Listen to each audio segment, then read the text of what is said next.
अस्सलाम वालेकुम फ्रेंड्स, आप देख रहे हैं हमारा YouTube channel Al Makka tech and business. अब आज की इस वीडियो में हम आपसे शेयर करते हैं रोज़ाना की बुनियाद पे कारोबारी मार्केट से हमें मौसूल होती हुई अहम तरीन खबरें, दुनिया की रोज़ बरोज़ बदलती हुई इकॉनमी और उस पर हमारा तजिया। इसी के साथ आपको आगाही दी जाती है कि मार्केट में आने वाली बड़ी खबरों का मार्केट के कौन से स्ट्रॉन्गेस्ट और फंडामेंटल तजारती सेक्टर्स पे उसका इम्पैक्ट रहेगा।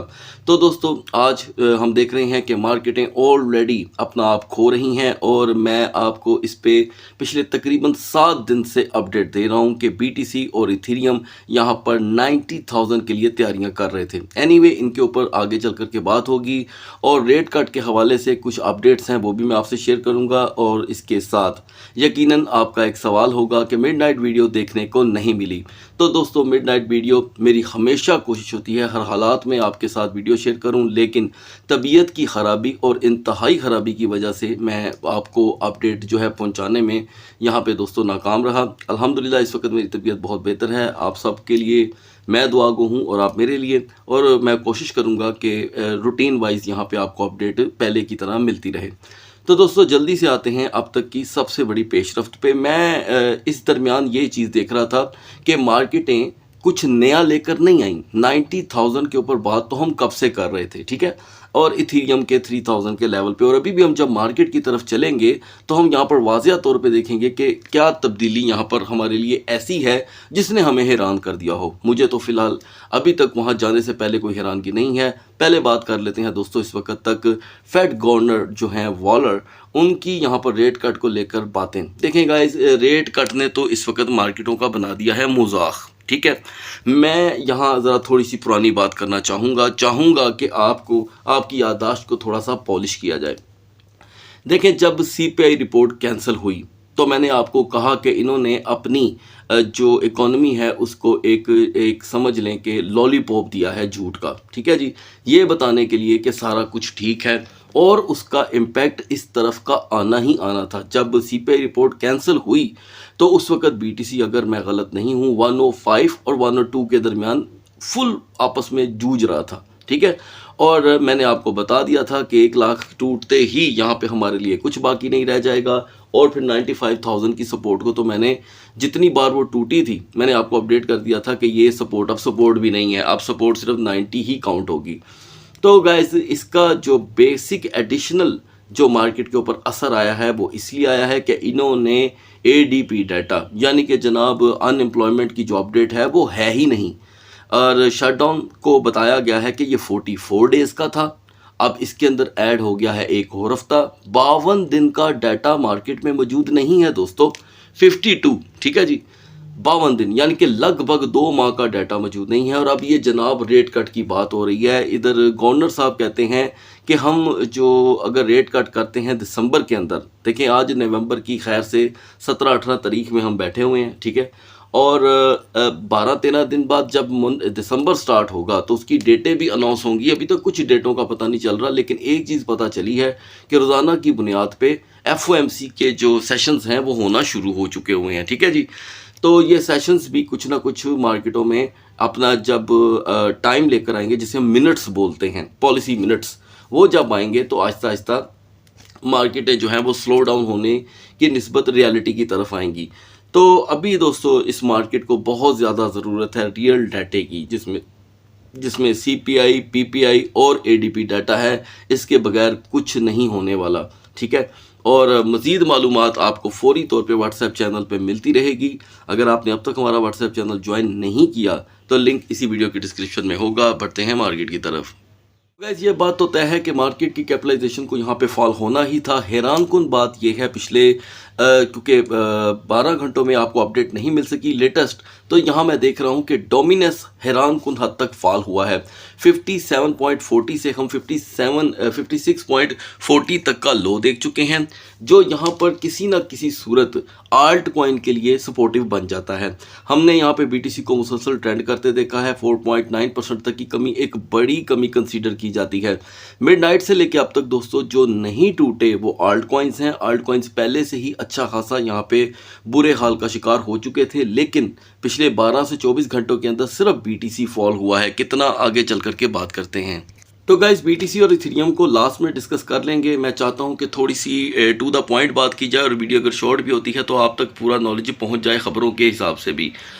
यहाँ पर दोस्तों पहले तो मैं आपको बता दूं कि आल्ट कॉइन मजीद क्रैश नहीं हुए। इसका मुंह बोलता सबूत तो ये है कि XRP 2.11 का लो लगाने के बाद 2.18 की रेजिस्टेंस रख रहा है। अभी यहाँ पर दोस्तों अगर डोमिनेंस बीटीसी का नहीं मूव करता तो आल्ट कॉइन के लिए ये बहुत ही अच्छी न्यूज़ बन जाती है। अगर आपको इस मार्केट का तजर्बा है तो आप जानते हैं कि डोमिनेंस फॉल होने पे बीटीसी आल्ट कॉइन को कहीं ना कहीं एक एडवांटेज हासिल हो जाता है। एनीवे XRP के लिए सपोर्ट 2.10 से 2.15 ही रहेगी। अब आते हैं दोस्तों BNB पे, जिसकी ऑलरेडी सपोर्ट 900 से 905 थी। ठीक है, तो यहाँ पर BNB 884 का बड़ा लो लगाने के बाद 914 की रेजिस्टेंस प्रोवाइड कर चुका है। ठीक है, तो ये बात भी उससे जाके अटैच होती है कि alt coins in better position. Okay, और मज़ीद के लिए यहाँ पर क्योंकि हम 885 884 का बार बार लो देख चुके हैं तो 900 एक जहनी सबकत रखने वाली सपोर्ट है। अदर देन 880 इसकी सपोर्ट रहेगी सोलाना के लिए दोस्तों 140 की रेजिस्टेंस हासिल करना यहाँ पे हो चुका है दुश्वार, और 129 के बड़े लो के बाद सोलाना की एक ज़बरदस्त रिकवरी हुई है क्योंकि हमारी सपोर्ट थी 135 की और सोलाना यहाँ पे मूव कर रहा है अपर साइड पे। इसकी एक वक्ती सपोर्ट 135 ही काउंट होगी और मज़ीद स्ट्रॉन्ग वे में यहाँ पर हाइपर लिक्विड दोस्तों आपके फ्रंट पे आके खड़ा हो गया है। हाइपर लिक्विड जिसको पहली तरजीह 40.50 पे दी गई थी वो इस वक्त 41.63 का हाई प्रोवाइड कर चुका है, लेकिन एन मुमकिन है कि अभी इसके अंदर वॉलेटिलिटी देखने को मिले तो हम इसे कर देंगे इग्नोर। नाउ लिंक, तो गाइस लिंक के लिए जो इसकी सपोर्ट थी वो 13.80 से 13.85 थी। ठीक है, वो पहले ब्रेक हुई, उसके बाद हमने 13.07 का लो देखा।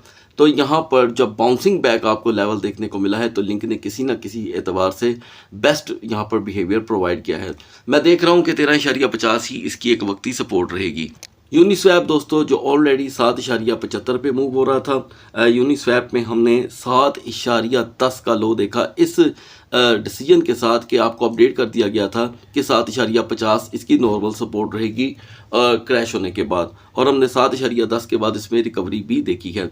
मैं समझता हूँ 7.55 इसकी स्ट्रॉन्गर जोन है जो इसे मज़ीद आगे लेकर के जा सकती है, देन अदरवाइज़ थोड़ा सा स्टक माहौल रहेगा। पोल्का डॉट ने भी यहाँ पर 2.50 को जो कि है ट्रिगर करने से गुरेज किया। 2.62 से ही ये यहाँ पर दोस्तों पंप हो रहा है। एन मुमकिन है कि पोल्का डॉट में 2.80 से 2.85 की यहाँ पर रेजिस्टेंस रहे। नाउ टाओ, तो दोस्तों टाओ के लिए यहाँ पर हमारे पास 330 की सपोर्ट थी। ये मैं आपको 12 से नहीं 24 घंटे पहले की अपडेट दे रहा हूँ। तो टाओ ने भी 330 को ब्रेक करके 325 किया, 306 का लो फ्राहम किया है और 327 तक की रिकवरी। नेक्स्ट 12 आवर के लिए यहाँ पर टाओ की एक सपोर्ट बन रही है 320 की। यही अगर परसिस्ट रहती है तो टाओ हमें 328 से 330 तक की रेजिस्टेंस प्रोवाइड कर सकता है। अब बढ़ते हैं बीटीसी और इथेरियम के कैंडल चार्ट की। Now we are on the chart of BTC और आज हम बात करेंगे बीटीसी की पिछले 50 दिन की जो मूविंग एवरेज है उसके ऊपर, जिस पे मैं बहुत ही कम बल्कि ना होने के बराबर बात करता हूं। तो गाइस हम पिछले 50 डेज से ये देख रहे हैं कि 120 का हाई था 50 दिन पहले और आज बीटीसी इस वक्त हमें 90,000 को भी ब्रेक करता हुआ दिखाई दे चुका है, यानी कि 89,296। अब आपने कैंडल चार्ट को यहाँ से देखना है, यहाँ से, ठीक है, और यहाँ से लेकर के इस एरिया तक आप देखेंगे कि ग्रीन कैंडल बहुत कम है। ठीक है, हर 4 कैंडल के बाद एक ग्रीन है, हर 4 कैंडल के बाद एक ग्रीन है। ये देखिए 4 2 4 2, और अब यहाँ पे मान लें कि 3 हम पिछले ट्रेंड को फॉलो करें। ठीक है, 4 कैंडल, अब मान लें कि यहाँ पर अगर चौथी कैंडल भी बेरिश की बन जाती है तो 90,000 की सपोर्ट टूटने के चांसेस हैं। ठीक है, ये बड़ा ज़रूरी होगा कि अब आपको 50 डे मूविंग एवरेज के ऊपर काम करना होगा सिर्फ 1 से 2 दिन के लिए।